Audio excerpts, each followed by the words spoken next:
Bienvenidos amigos, somos Punto y Aparte. Hoy tenemos con nosotros al magistrado Gustavo Sosa Izaguirre, magistrado del Tribunal Supremo de Justicia Legítimo de Venezuela, que no es la primera vez que nos visita. Bienvenido Gustavo nuevamente a nuestro programa. Muchas gracias, Carlos Raúl. Y la idea y propósito de haberte invitado es básicamente que nos expongas todas las bases jurídicas, porque hay un concepto que no queda muy claro en la gente que está siguiendo esta crisis hemisférica. Y se piensa que la intervención humanitaria es una cosa que se da a la brava, que se toma la libertad a un país en aras de su seguridad nacional y específicamente Estados Unidos, que la gente pide que Estados Unidos intervenga, pero no se calibra en toda su extensión bajo qué instrumentos jurídicos se puede dar esto, porque hoy en día este tipo de intervención, como se dieron hace décadas atrás, hoy en día políticamente no son viables o se tendría que pagar un costo político muy alto para ellas. En el caso venezolano, tú como experto, explícanos cuáles son los instrumentos jurídicos que ya están en la mesa de la comunidad internacional, ya servida, para que en un momento dado en que esta crisis humanitaria llegue a un punto donde se convenzan de una vez por todas, porque habremos muchas personas ya convencidos de que la vía negociada no va a rendir los frutos que se espera, la comunidad internacional o uno de los actores importantes en la comunidad internacional, o varios de ellos, puedan propiciar una intervención humanitaria. Ok, muchísimas gracias. De verdad que estoy muy honrado de estar en este programa que aunque es muy nuevo, pareciera que tuviese mucho más tiempo porque ya tenía muy buena acogida y he visto cómo ha ido reenviándose y retuiteándose y pasándose la información sobre este programa y los comentarios tan excelentes y sobre todo por lo amplio, la concepción amplia del programa, que no solamente pues los entrevistados son panameños, sino que nos involucran a venezolanos y también eso ha originado un chat que permite la integración de panameños, cubanos, venezolanos en un chat. Sí, hemos tenido cubanos, Sí, hemos tenido nicaragüenses. Y eso permite pues la integración porque evidentemente todo parte de la concepción global de América y del mundo entero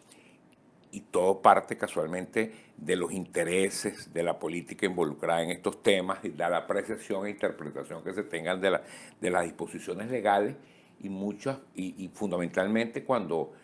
ellas atienden a problemas de orden internacional o regulan un ámbito espacial y territorial internacional. Entonces, por supuesto que entonces viene el conflicto, digamos, el obstáculo del manejo ejecutivo, cómo ejecutar esas normas en una comunidad internacional que tiene una observancia sobre ella, puede tener algún tipo de interpretación en algún momento disímil y que siempre responden evidentemente a los intereses políticos,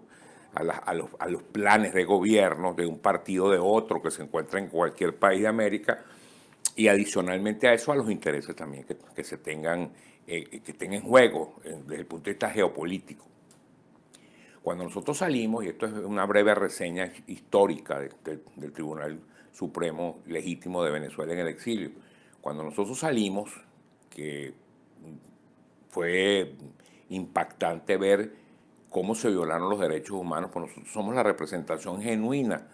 si se quiere, de un grado sumo de violación a los derechos humanos, porque Maduro nos había amenazado con que si nos juramentábamos, pues nos iba a detener, pero no nos imaginamos que la actuación iba a ser tan inmediata. O sea, al día siguiente se le ametralla el carro a dos magistrados y se les recluye en la cárcel política del régimen, en el helicoide, y los meten en un baño mes y medio en condiciones verdaderamente infrahumanas. Entonces, todos los que, el resto de los magistrados que nos fuimos a refugiar a las embajadas y otros en clandestinidad y otros huyeron inmediatamente, pensamos en qué hacer. O sea, si nosotros nos quedábamos en Venezuela, evidentemente nuestra labor de magistrados no podía ser cumplida porque en clandestinidad es imposible sentenciar y producir instrumentos que no solamente alivien y resuelvan la problemática venezolana, sino que además la que se proyectaba hacia toda América, porque el problema de Venezuela definitivamente no es un problema de los venezolanos hoy por hoy, sino que es un problema más que continental y hemisférico. Es un problema que tiene tentáculos, evidentemente, en el mundo entero y además representan conflictos de orden ideológico, de orden político, de orden social y, si se quiere, con el fundamentalismo islámico, representan un problema religioso significativo y de trascendencia mundial. Entonces, cuando nos recluimos empezamos a buscar el amparo a esos derechos humanos en la organización americana que veíamos con mayor viabilidad, dada la posición de flexibilidad tan grande y de apoyo a Venezuela del secretario general Almagro en la Organización de Estados Americanos, y comunicándonos con él pudimos lograr pues la autorización para podernos constituir en octubre del 2017 en la Organización de Estados Americanos. ¿Cuál fue la finalidad de hacer esto así, no? Bueno, primero tener el respaldo de la organización y que eso nos permitiera el apoyo para la aplicabilidad de normas internacionales que facilitaran, potenciaran y flexibilizaran la salida y la hiciesen pues más inmediata y la acercaran. Cuando estuvimos en la OEA en octubre del 2017, constituyendo el tribunal formalmente con sede oficial en primera instancia en Washington, D.C., empezamos a tener contacto con todos los organismos y las embajadas, buscando el instrumento que nos permitiera a nosotros, asumiendo la jurisdicción universal, para que ciertas decisiones tuviesen el respeto y la eficacia internacional que pretendemos y estamos seguros que han tenido acogida hasta un cierto límite, porque ya que la debilidad del tribunal es su territorialidad, lo que imposibilitaba la ejecución dentro del territorio venezolano por no tener nosotros en disponibilidad en el exilio los órganos policiales y coactivos que permitieran la ejecución de las decisiones. Buscamos el amparo internacional fundamentándonos casualmente en esas normas. Esto permitió que las acciones que comenzaron a ser presentadas, sobre todo fundamentalmente en la sala que yo integro, que es la sala constitucional, por la materia, por el contenido de las acciones, permitió que nosotros, en primer lugar, estableciéramos un cronograma lo antes posible y dadas las prioridades inmediatas y la problemática tan grande de Venezuela, de empezar a actuar. Se estaba en ese momento se acaba de elegir una Asamblea Nacional Constituyente y por el cual declaramos la inconstitucionalidad de la Asamblea Nacional Constituyente por la forma en que fue electa y además de eso, pues la nulidad de todos sus actos. Inmediatamente comenzó el problema migratorio a profundizarse en el 2017 en Venezuela y entonces teníamos que atender la emergencia social y económica y humanitaria de Venezuela, y ahí se abre y se autoriza el canal humanitario. Y de una vez se previó en esa decisión la posibilidad inmediata de que ante un desconocimiento, previendo el desconocimiento por parte del régimen de Maduro, del permitir el ingreso a la ayuda humanitaria, prever la posibilidad coactiva de imponer o de permitir la intervención internacional humanitaria ante un desacato de una orden de ingreso de la ayuda humanitaria. Y dijimos, bueno, ¿cómo fundamentábamos esta intervención, ¿no? Por supuesto que en primera instancia siempre, desde luego por razones lógicas, la tendencia es a que sea respetada la posibilidad de que toda acción internacional sea pacífica. Y así fue pactados, o sea, dentro de la sentencia, una intervención humanitaria internacional en misión de paz. Pero cuando en febrero del año pasado, el 2019, que el presidente encargado interino, Juan Guaidó, autoriza y pretende ingresar la ayuda humanitaria y es obstaculizada por el régimen, pues de una vez en ejecución de esa sentencia autorizamos la coalición militar en misión de paz como ejecución de esa misma decisión en febrero del 2019. Esa sentencia, cuando nosotros estábamos estudiando el cómo fundamentarla, fuimos estudiando y profundizando las normas internacionales que permiten, que autorizan una intervención internacional. Nos fuimos al escenario venezolano a analizarnos y evidentemente es más que probado que el gobierno venezolano es un régimen que además de ser dictatorial, que además de tener una ideología marxista, comunista mezclada con intereses del fundamentalismo islámico, además de eso se está proveyendo de recursos ilícitos provenientes del contrabando, provenientes de actividades ilícitas internacionales, provenientes del tráfico y el lavado de dinero, el tráfico de sustancias estupefacientes y psicotrópicas. Y bueno, de ahí se estaba proveyendo los recursos del régimen y se están proveyendo. Entonces ahí estamos frente realmente a no a un régimen político dictatorial común y corriente, sino que estamos realmente frente a una organización delictiva, estructurada transnacionalmente, y eso tiene una previsión internacional que es la Convención de Palermo, que es la Organización de las Naciones Unidas contra la Delincuencia Organizada Transnacional. Entonces, buscando la fundamentación internacional, para buscar el apoyo internacional para que efectivamente se pudiese hacer valer la decisión, que había sido fundamentada en otro principio de las Naciones Unidas, que es el R2P, que es el principio de responsabilidad para proteger por razones de orden humanitaria, y la otra por razones de delitos internacionales, como es la Convención de Palermo.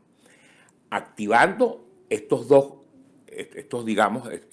principios, porque el R2P son principios aprobados por las Naciones Unidas y la Convención de Palermo ya es un acuerdo internacional. Entonces, sobre estas dos plataformas, las decisiones, tanto la razón por la cual asumimos la jurisdicción internacional era para que esa decisión y todas nuestras decisiones, pero fundamentalmente la del canal humanitario, la de la intervención internacional humanitaria, el de posibilitar la condena de Maduro precisamente por los delitos internacionales de corrupción internacional, el caso Odebrecht, que fue un caso puntual pues, del juicio de nosotros, que en octubre se publicó la sentencia, en octubre del 2018, y que tuvimos, gracias a Dios, el apoyo de Colombia y del Congreso colombiano, porque el juicio se celebró en sede del Salón Constitución del Senado de Colombia por dos delitos, corrupción y legitimación de capitales, donde eso permitió que nosotros pudiésemos condenar a Nicolás Maduro Moros a la pena de 18 años de prisión, más 18 años y 3 meses, desde luego con las consecuencias de destitución del cargo y como la consecuencia de la inhabilitación y la consecuencia de todas las accesorias de ley nacionales e internacionales, y de activar una orden de captura internacional conjuntamente con la que ya estaba en curso por también las denuncias ante la Corte Penal Internacional de La Haya por el tema de no haberse permitido el ingreso posteriormente de la ayuda humanitaria, el desacato y haberse transformado ese óbice, ese obstáculo de que ingresara la ayuda humanitaria en un delito de genocidio, en un delito internacional, porque verdaderamente está demostrado también que el estado de pobreza en que está sometido y de marginalidad a la que está sometido el pueblo venezolano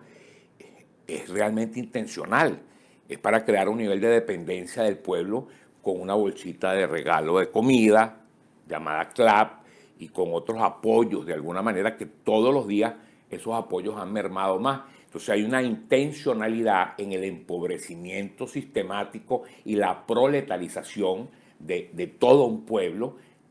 acostumbrado a tener una calidad de vida de otra naturaleza, porque es injustificable que en Venezuela haya la miseria que hay cuando Venezuela es el depósito de petróleo y de reservas internacionales petroleras más grandes del mundo y ha sido un país con extremada bonanza económica y con unas riquezas naturales que hoy por hoy no solamente se trata de petróleo, se trata de aluminio, de bauxita, de oro, de diamantes, de tantas cosas que son solamente aprovechadas por intereses foráneos, intereses internos, o sea, del propio régimen. Entonces todo esto configura una organización transnacional delictual que permitió la activación de la Convención de Palermo, permitió el enjuiciamiento precisamente todo, a través de esta decisión, de estas normas internacionales y de estas asociaciones, de la condena de Maduro en octubre del 2018 y de la violación a la sentencia, donde se apertura el canal humanitario, se autoriza la intervención por el desacato del ingreso a la ayuda humanitaria. Entonces, bajo estos esquemas de la responsabilidad para proteger, de la Convención de Palermo, de la violación a las normas, a toda la regulación internacional sobre el tráfico, el traslado de sustancias estupefacientes y psicotrópicas, y bajo toda la normativa que tiene que ver con, que regula la actividad financiera de los orígenes de los capitales y la legitimidad de los capitales y el depósito, pues han girado todas nuestras decisiones, privilegiando la asunción de la jurisdicción internacional para comenzar a dar paso a que pueda haber una justicia internacional mucho más activa con esta experiencia que ha sido inédita en el caso de Venezuela, que vaya potenciando, acelerando no solo la solución, no solo visto hacia adentro, aguas adentro, para nosotros solucionar un problema de Venezuela, sino para que sirva de jurisprudencia internacional y se vayan tomando previsiones, porque todas estas decisiones que nosotros hemos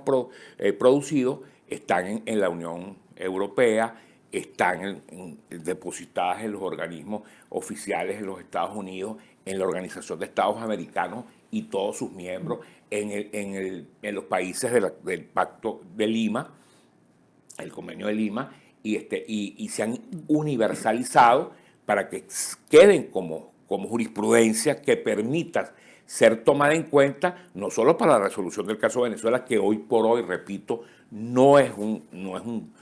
problema solo de los venezolanos, sino que es un problema de orden continental, donde cada vez se profundiza, cuando vemos activados problemas en el Medio Oriente y se reflejan las investigaciones hacia América, vemos que en el oriente de Venezuela está plasmada toda una organización del Hezbolá, del Hamas.